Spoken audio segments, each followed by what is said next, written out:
बहुत पुरानी बात है। बौद्ध आश्रम में रहने वाले एक शिष्य को अकेलापन बहुत पसंद था। योग ध्यान। वो आश्रम के दूसरे कामों को खत्म करने के बाद वो अक्सर आश्रम की सबसे एकांत जगह पर जाकर बैठ जाता। बैठा बैठा आसपास की चीजों का निरीक्षण करता रहता या फिर किसी चीज पर विचार करता रहता है। जब वो अकेला होता तब वे सबसे ज्यादा खुश होता था, चाहे वो आश्रम के कामों को करने के बाद कितना भी थक जाए। लेकिन जब वह खुद के साथ कुछ वक्त बिताता तो उसकी पूरी थकान समाप्त हो जाती। जब भी उसके मन में किसी बात को लेकर कोई उलझन होती थी तब भी वो किसी एकांत जगह पर जाकर बैठ जाता और फिर ध्यान से उस समस्या पर विचार करता और फिर कुछ समय पश्चात उसका दिमाग शांत और स्पष्ट हो जाता। संक्षिप्त में कहें तो एकांत ही उसका सबसे अच्छा मित्र। लेकिन उसका यूं अकेले अकेले रहना आश्रम के दूसरे बच्चों को बिल्कुल भी पसंद नहीं, क्योंकि आश्रम के दूसरे बच्चों को जब भी मौका मिलता वो साथ में खेलते, मस्ती मजाक करते, गप्पे मारते और एक दूसरे की टांग खींचते, लेकिन यह हमेशा ही एकांत की तरफ भागता हो।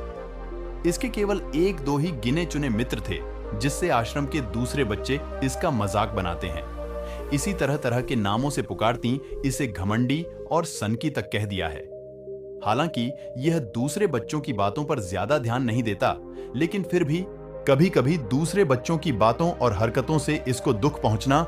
एक दिन ऐसे ही दुखी मन से वो अपने गुरु के पास पहुंचा और गुरु को सारी बात बताइए कि उसे अपने एकांत में रहने से कितना प्रेम है और दूसरे बच्चे उसकी इस आदत की वजह से उसे कितना परेशान करते हैं। गुरु बहुत ही बड्ढे आत्मज्ञानी व्यक्ति थे। उन्होंने इसी की पूरी बात बड्ढे ध्यान से सुनी और फिर कहा, बेटे, इसमें उदास होने वाली कौन सी बात है? महान सफलताएं अकेलेपन से ही शुरू होती। अकेलापन ही है खुद से मिलाता। अपने अकेलेपन को नकारात्मक मत समझो, बल्कि उसे एकांत समझकर खुद को जानने का प्रयास करो। तुम्हें एकांत पसंद है, इसका मतलब यह है कि तुम्हारा वास्तविक वजूद तुमसे मिलना चाहता है। इसलिए अपने इस एकांत प्रेम का सम्मान करूंगा। गुरु ने आगे कहा, आज मैं तुम्हें 8 ऐसी खूबियों के बारे में बताता हूं जो अकेले रहने वाले लोगों में पाई जाती है और उन्हें दूसरों से अलग बनाती। गुरु ने कहना शुरू किया, पहली खूबी जो एकांत में रहने वाले लोगों में पाई जाती है वो ये है कि ऐसे लोग दूसरों की तुलना में खुद के प्रति ज्यादा जागरूक होते हैं। वो खुद के स्वभाव और आचरण के बारे में ज्यादा गहराई से जानते हैं। ऐसा इसलिए होता है क्योंकि जब हम अकेले रहते हैं तो हमें खुद के बारे में सोचने का काफी समय मिल जाता है, जिससे हम खुद के व्यवहार को अच्छे से समझ पाते हैं। एकांत में रहने वाले लोग खुद की कमजोरी और ताकत को भी अच्छे से जान पाते हैं, जिससे वो दूसरे लोगों की तुलना में किसी भी खराब परिस्थिति का सामना ज्यादा अच्छे से कर सकते हैं। एकांत में रहने वाले लोगों की दूसरी खूबी यह है कि इनका व्यक्तित्व सबसे अलग, सबसे हटकर होता है। ऐसे लोग जो ज्यादातर दूसरे लोगों के साथ रहते हैं या अकेले रह ही नहीं पाते, वो कितनी भी कोशिश कर लें, लेकिन जाने अनजाने में ही सही, लेकिन दूसरों के व्यक्तित्व का कुछ हिस्सा उनके अंदर आ ही जाता है। दूसरों की आदतें, दूसरों के विचार उनके अंदर घर कर ही जाते हैं, जिससे उनके व्यक्तित्व में वो अनूठापन, वो निरालापन नहीं आ पाते। उनका व्यक्तित्व कई सारे लोगों के व्यक्तित्व का मिश्रण होता है, पर क्योंकि एकांत में रहने वाले लोग अपना ज्यादातर समय अपने साथ ही बिताते हैं, इसलिए ये दूसरों की बातों और विचारों से बहुत ही कम प्रभावित होते हैं। इनके अपने जीवन को जीने के खुद के बनाए नियम और कायदे होते हैं जिनका ये पालन करते हैं। ये किसी से भी आसानी से प्रभावित नहीं होते, इसलिए ऐसे लोगों की शख्सियत सबसे हटकर सबसे अलग होती है। इसलिए इनके व्यवहार में एक अलग ही निरालापन होता है जो किसी दूसरे व्यक्ति को पसंद भी आ सकता है और नहीं भी। गुरु ने आगे कहा, अकेले रहने वाले लोगों की तीसरी खूबी है कि ये सकारात्मक सोच वाले लोग होते हैं। देखो, जब बहुत से लोग साथ होते हैं तो वहां एक दूसरे से तुलना, जलन, घमंड, लालच जैसे को विचार अपने आप ही मन में आने लगते हैं और फिर इंसान इन विचारों के बस में आकर उल्टे सीधे काम करने लगता है। हालांकि ऐसा नहीं है कि एकांत में रहने वाले लोगों के मन में ये सब विचार नहीं आते। लेकिन क्योंकि वो अकेले हैं, इसलिए दूसरों से तुलना जलन, घमंड जैसे विचार उनके मन में दूसरों की तुलना में थोड़ा कम आती है।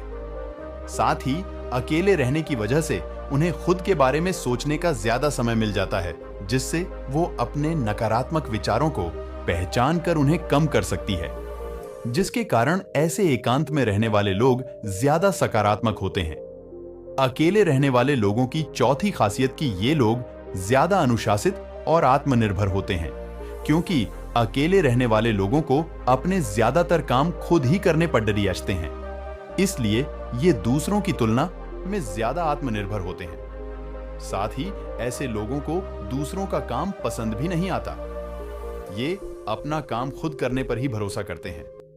साथ ही ये लोग कोशिश भी करते हैं कि दूसरों से कम सहायता लेनी पड़े पर, क्योंकि ऐसे लोग आत्मनिर्भर और अपने काम को लेकर स्पष्ट होते हैं, इसलिए ऐसे लोग अनुशासित भी होते हैं। शासित ये अपने समय की कद्र करते हैं और दूसरों का भी समय बर्बाद नहीं करते।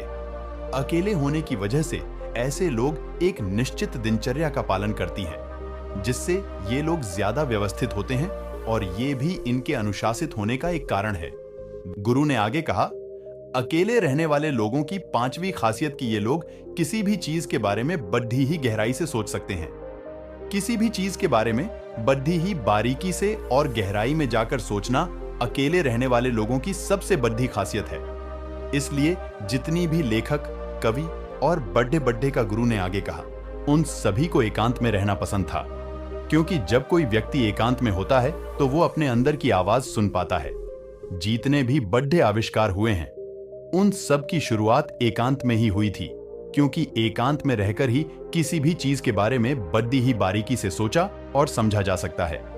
ही खासियत अकेले रहने वाले लोग बहुत ही कलात्मक होती हैं, क्योंकि अकेले रहने वाले व्यक्ति किसी भी चीज के बारे में बहुत ही गहराई से सोच सकते हैं, इसलिए ऐसे लोग बहुत कलात्मक भी होते हैं। साथ ही अकेले रहने की वजह से इनके पास बहुत सारा समय भी होता है और यह ज्यादा देर तक अपने काम में ध्यान केंद्रित करने में भी सक्षम होते हैं, जिसका कारण से इन लोगों की जिसमें काम में रुचि होती है, ये लोग उस काम में बहुत आगे तक जा सकती है, क्योंकि इनके आसपास इनके ध्यान को बांटने वाला कोई नहीं होता। इसलिए ये जब तक चाहे अपने काम में कोई रह सकती है, और यही कारण है कि ऐसे लोग बहुत ही रचनात्मक और कलात्मक होते हैं। दुनिया में जितने भी महान उपलब्धि करने वाले लोग हैं, उनमें से ज्यादातर लोग ऐसे हैं जिन्हें एकांत में रहना पसंद है, क्योंकि एकांत ही सृजन का स्रोत है, एकांत में उन्नति है, एकांत में ध्यान है। सातवीं खासियत, अकेले रहने वाले लोगों के दूसरों के साथ रिश्ते बहुत ही गहरी और मजबूत होते हैं। हालांकि अकेले रहने वाले लोग ज्यादा लोगों से अपने संबंध नहीं बनाते, लेकिन यह जितने भी लोगों से संबंध बनाते हैं, सच्चे दिल से बनाते हैं। ऐसे लोगों के बहुत ही कम दोस्त होते हैं, लेकिन जितने भी होते हैं, ये उनसे अपनी दोस्ती पूरी ईमानदारी से निभाने की कोशिश करते हैं। अक्सर लोगों को यह लगता है कि एकांत में रहने वाले लोग बहुत कम बात करते हैं, लेकिन उनसे पूछें जिनसे ये दिल से जुड़े होते हैं कि उनसे कितनी बातें करते हैं। वैसे लोग जिन्हें अपना मान लेते हैं, वो उनके सामने ही अपने पूरे दिल की बात रख देते हैं। अकेले रहने वाले लोग बहुत ही कम लोगों के साथ संबंध तो रखते हैं, लेकिन जरूरत पड़ने डिचने पर वो अपने तरफ से पूरी मदद करने के लिए भी तैयार रहते हैं। इसलिए इनके रिश्ते कम लोगों से तो होते हैं, लेकिन जिनके भी साथ होते हैं बहुत मजबूत होते हैं। आठवीं खासियत, अकेले रहने वाले लोग मानसिक तौर पर और भावनात्मक रूप से बहुत मजबूत होते हैं, क्योंकि उन्हें पता होता है कि अगर आज कोई समस्या उसके ऊपर आती है तो उन्हें अकेले ही उस समस्या से निपटना पड़ेगा।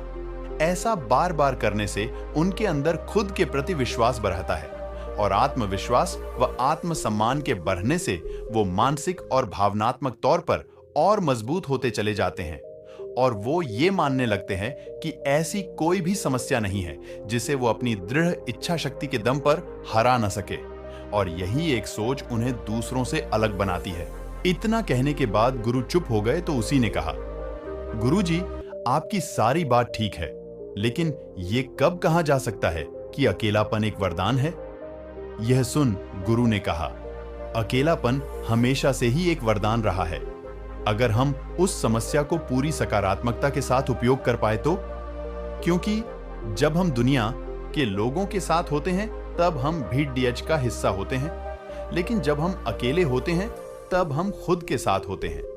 और जब हम खुद के साथ होते हैं तभी हम अपने समय का सदुपयोग, खुद का आकलन, खुद के शौक सभी पर ध्यान दे सकते हैं।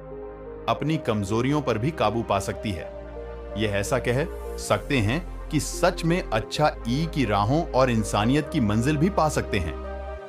गुरु के मुंह से ऐसी बातें सुन आप शिष्य के मन में अपने एकांत में रहने की आदत को लेकर कोई मलाल, कोई संशय नहीं रहा, बल्कि उसे तो अपनी इस आदत पर गर्व महसूस हो रहा था। इस जानकारी के लिए उसने गुरु को धन्यवाद किया और वहां से चला गया।